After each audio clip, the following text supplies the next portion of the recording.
Hello friends, my name is Manoj More and I'm your tutor for this course in Certification in Quantity Surveying. And I welcome you all, and I just hope that this course is going to help you in every aspect of your knowledge seek. So let us start with the course itself.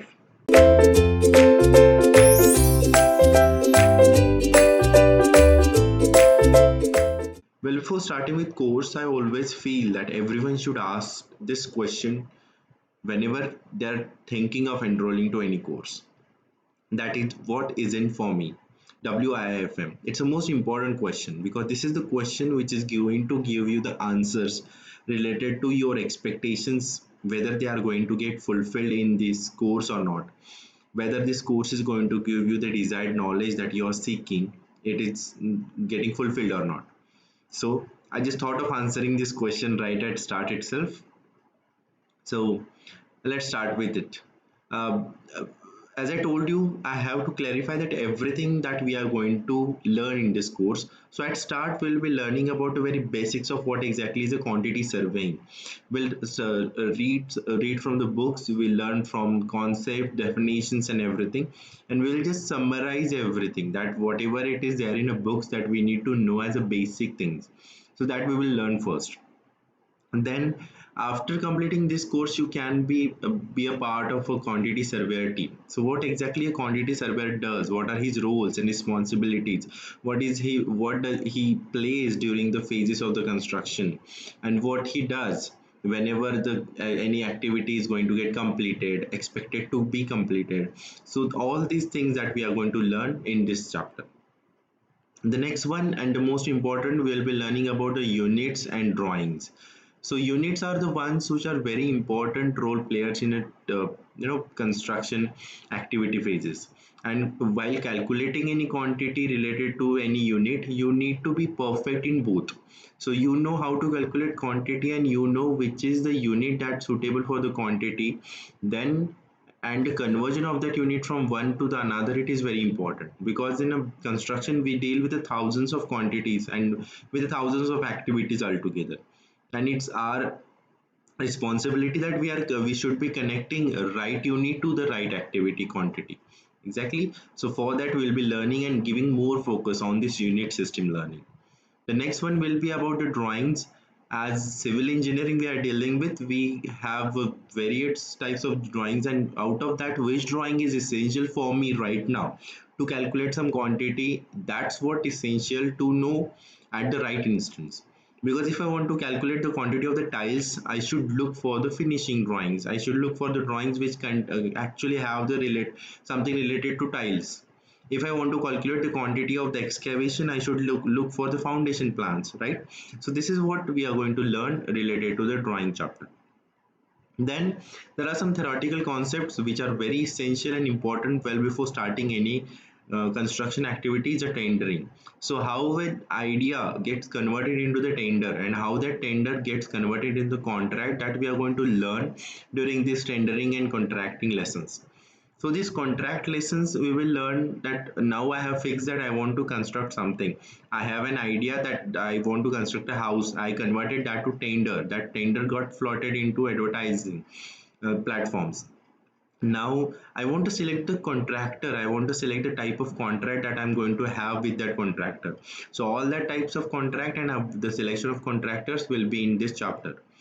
The next one we'll be talking about estimating. Now I should know well before giving to the contractor any contract. I should know what is my budget, what is the amount of money that I can pour into any contract, any project.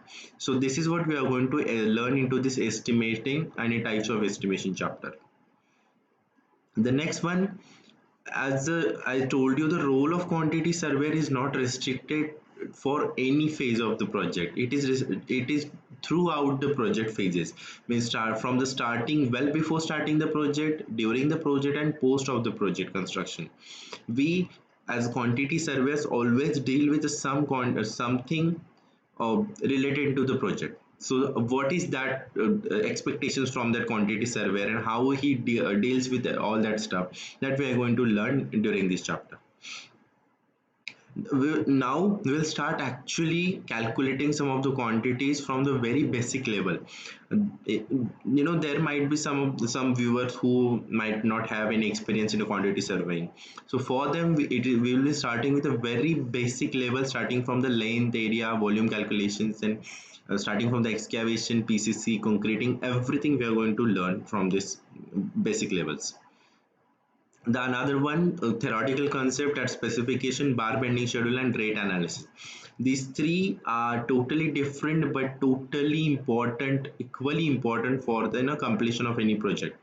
So we'll be learning from them. The specification gives us an idea that what exactly is the type of construction I'm going to have. Bar bending schedule will be dealing with the quantity of steel, calculation of the steel, and rate analysis will give us what exactly is a rate right now happening on a site and what a rate can be after 5 years. That vision, that analysis we are going to go through during these chapters. Next one will, as I told you, will be dealing with the quantities, every quantity, that is from starting from the foundation excavation till the finishing quantity, concreting, shuttering, reinforcement, masonry, plastering, painting, everything, tile works, and Koba, till Koba, I tell you, the final coat will be dealing with everything in this quantity surveying chapters. Now, as we have calculated separately every quantity, we'll be dealing with the one most important document, that's the bill of quantities. That's bill of quantities, a BOQ document, is very essential. You can call it as a bible of the that construction site, because it gives an idea related to everything that is going to get constructed on site and how it is going to get constructed, what type of material you are going to use in this. Everything will be illustrated in a BOQ, and that BOQ will be learning to calculate into the MS Excel sheets. So first of all, we'll calculate everything on a paper, but we will set up everything first to calculate that BOQ into the MS Excel also.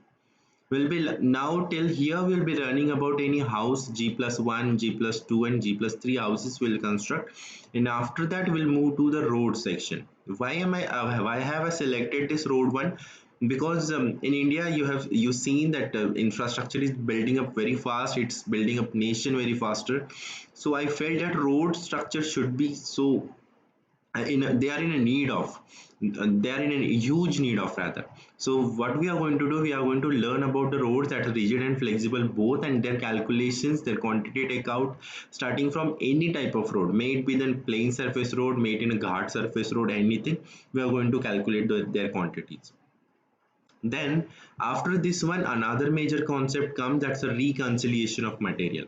Now there was certain material which came into my site. There was some material which I utilized on a site, and there is some material still existing as an inventory in my office or some storerooms, right? And there is some material which is wastage during the construction phases. And these materials are costly ones like steel, cement, sand, aggregate. They're costly at various places. So I need to know that how much quantity has come in, how much quantity utilized, how much is still there, and how much is wasted. And based on this, how is my return on investment is going on, whether whatever I'm putting inside, money I'm putting inside, whether I'm getting the returns or not. That calculation will be done with the help of reconciliation concept. This is very important one, and we'll be focusing quite a good time on this one. Then understanding the cash flow, what exactly is a cash flow and how am I going to track it whenever site. Now up to here we learned about theoretical things, calculating things and everything. From here we'll be focusing more on related to site, actual practical things happening on a site, right? So I'll be focusing first of all what is the cash flow analysis of my project, how I defined the cash flow well before start of the project, and now how the cash flow is going on, whether this cash flow is following my strategies or it is getting deflected from my strategy. That everything we are going to learn into this cash flow analysis. As I told you, everything that we have calculated will convert this into the MS Excel now. And from MS Excel, we'll be just preparing a nice chart directly, so that you just want to calculate the BBS of some beam, column or slab, anything, you just need to put a basic values, you get directly the whatever the quantity of steel and length of the steel will coming up.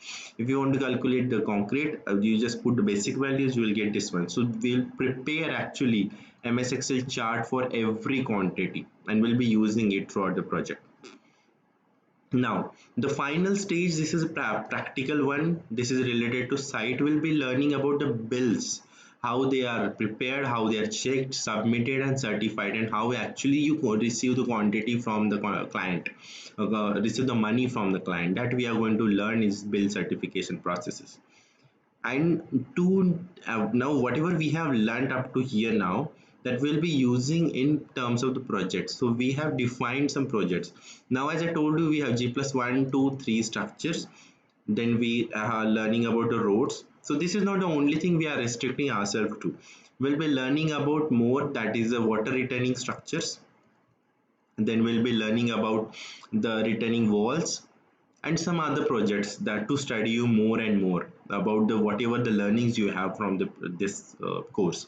And at the end there will be a questionnaire for you, which is going to give you, illustration, whatever you have learned you will be applying over there. Now suppose some questions you don't know about, you are not unable to answer about, you just need to go through those modules again, you relearn them. If still not if then you need to relearn again, and then at the end of this you will be able to obviously solve this question on your own. So with this I wish you all the best, and let us start with the course. Thank you so much.